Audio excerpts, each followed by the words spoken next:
کبھی نیچائی بھی ہے، کبھی فتح ہے تو کبھی شکست بھی ہے، تاکہ سرد و گرم کا تجربہ ہو جائے، جسے آپ کہتے ہیں سرد و گرم چشیدہ۔ اگر اچھے ہی اچھے حالات رہیں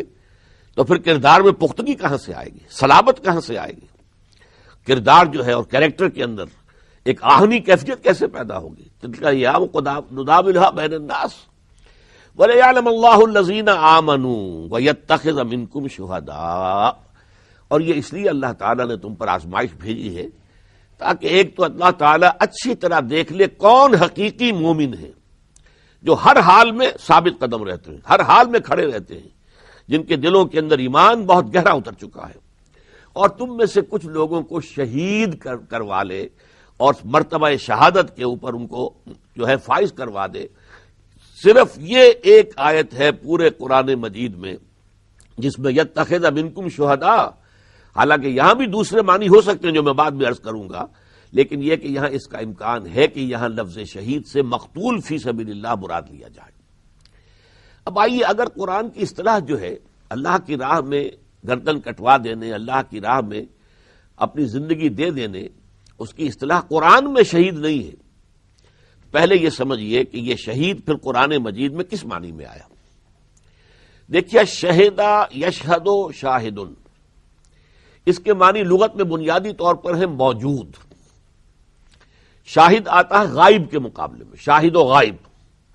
شاہد وہ ہے جو موجود ہے، اور جو نہیں ہے وہ غائب ہے۔ پھر جو شاہد ہوتا ہے وہ دیکھتا بھی ہے کیا واقعہ ہے، کیا حالات ہو رہے ہیں، لہذا اس میں دیکھنے کا مفہوم بھی شامل ہو گیا۔ پھر اگر کوئی وہ بڑی ہستی ہے تو وہ اگر دیکھ رہی ہے تو اس میں نگرانی کا مفہوم شامل ہو جائے گا کہ بڑی شخصیت ہے، وہ اگر دیکھ رہی ہے تو وہ نگرانی کر رہی ہے۔ چوتھے معنی، ظاہر بات ہے کوئی حادثہ ہے، کوئی وقوعہ ہے، کوئی جھگڑا ہوا ہے، تو جو وہاں موجود ہوگا وہی تو عینی گواہ ہوگا، لہذا یہاں سے گواہ کے معنی میں آیا کہ شہادت کے معنی گواہی۔ اب یہ معلوم ہے آپ کو قرآن مجید میں شہادت کا نصاب دیا گیا ہے۔ اگر تم کوئی مستقبل کا سودا کرو، لین دین کرو، تو اس کو لکھ لیا کرو اور اس پر شہید بنا لیا کرو، گواہ بنا لیا کرو۔ یا تو تم میں سے 2 مرد ہو، یا اگر نہیں تو پھر 1 مرد اور 2 خواتین۔ تو یہاں شہادت کے معنی گواہی۔ اور اس سے بھی آگے چلیے، آپ کا کوئی دوست ہے، مددگار ہے، مخلص ہے، اگر آپ پر کوئی مصیبت کسی جگہ آ گئی ہے، اگر وہ موجود ہوگا تو مدد کرے گا، لہذا شاہد سے مراد مددگار کے بھی ہے۔ اب یہ میں نے 4-5 معنی آپ کو بتائے۔ بنیادی معنی موجود ہونا، جو موجود ہوتا ہے وہ دیکھتا بھی ہے۔ موجود کے لیے میں آپ کو ایک قرآن مجید کی آیت سنا دوں۔ ولید بن مغیرہ پر اللہ تعالیٰ نے اپنے احسانات کا ذکر فرمایا، ذرنی ومن خلقت وحیدا وجعلت له مالا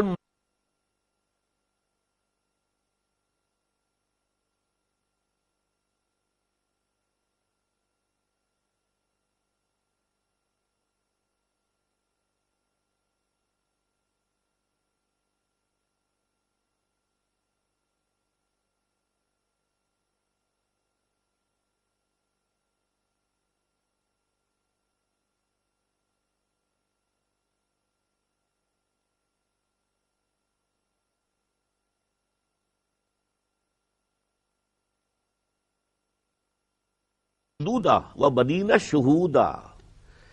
چھوڑو اے نبی مجھے اور اس شخص کو جس سے میں نبٹ لوں گا۔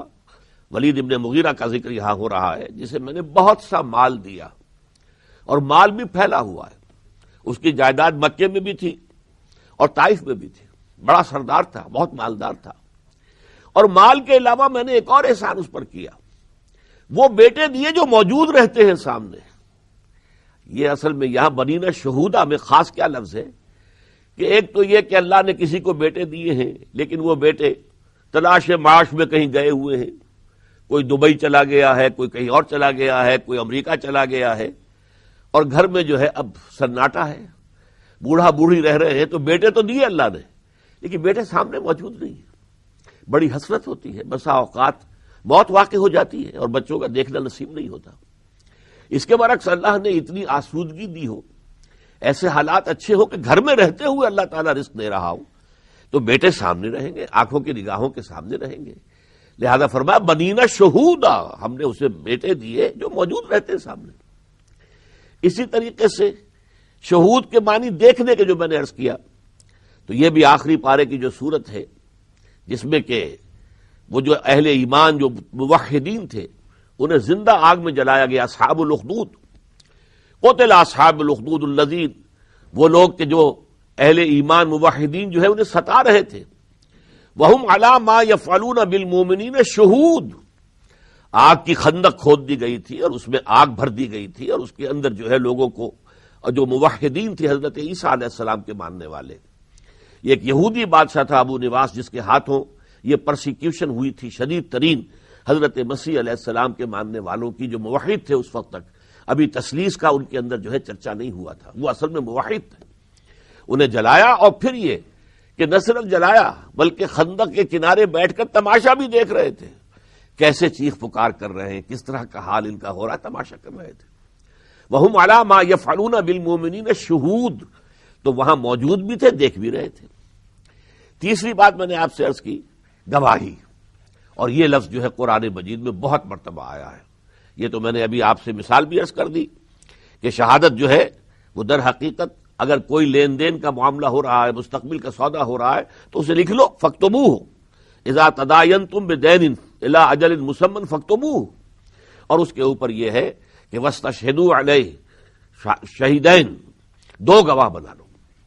اب آئیے تیسری بات، شہادت بمانی مدد، یہ بھی قرآن مجید میں آیا، چنانچہ سورہ بقرہ کے تیسرے رکوع ہی میں ہے کہ اللہ تعالیٰ نے جب چیلنج فرمایا کہ اے مشرکو، اے کافرو، اے قرآن کا انکار کرنے والو، ان کنتم فی ریب مما نزلنا علی عبدنا فاتوا بسورۃ من مثلہ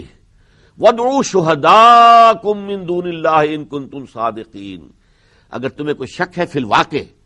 کہ یہ قرآن جو محمد پیش فرما رہے ہیں صلی اللہ علیہ وسلم یہ اللہ کا کلام نہیں ہے بلکہ ان کا اپنا گھڑا ہوا کلام ہے، تو تمہیں چیلنج ہے، تم ایک اس جیسی ایک سورت بنا کر لے آؤ، اور آپ کو معلوم ہے سورتیں بہت چھوٹی بھی ہیں، سورۃ العصر 3 آیتوں پر مشتمل ہے، سورۃ الکوثر 3 آیتوں پر مشتمل ہے،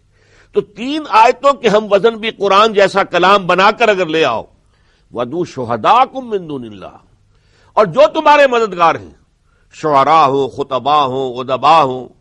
سب کو بلا لو، سب سے مدد لے لو، ان کنتم صادقین، اگر تم سچے ہو۔ تو یہاں شہید کے معنی مددگار۔ اسی طرح سورہ فتح کے آخر میں فرمایا هو الذی ارسل رسولہ بالہدی ودین الحق لیظہرہ علی الدین کلہ وکفی باللہ شہیدا، وہی ہے اللہ جس نے بھیجا ہے اپنے رسول محمد کو صلی اللہ علیہ وسلم، وفداہ آباؤنا و امہاتنا، الہدا دے کر، قرآن حکیم دے کر اور دین حق دے کر، تاکہ غالب کرے اسے پورے کے پورے نظام زندگی پر، اور کفا باللہ شہیدہ، اللہ کافی ہے ان کی مدد کے لیے، کوئی مدد کرے نہ کرے، کوئی مدد کرے گا اپنی فلاح کے لیے، اپنی اخروی نجات کے لیے، اپنی زندگی بنانے کے لیے، لیکن اللہ تعالیٰ ان کی مدد کے لیے کافی ہے۔ یہ میں نے لغوی جو مفہوم ہے اس کے اعتبار سے یہ مفاہیم ہے لفظ شہدہ، یشہد، شاہد، شہید۔ اب آئیے اصل میں قرآن مجید کا جو فلسفہ شہادت ہے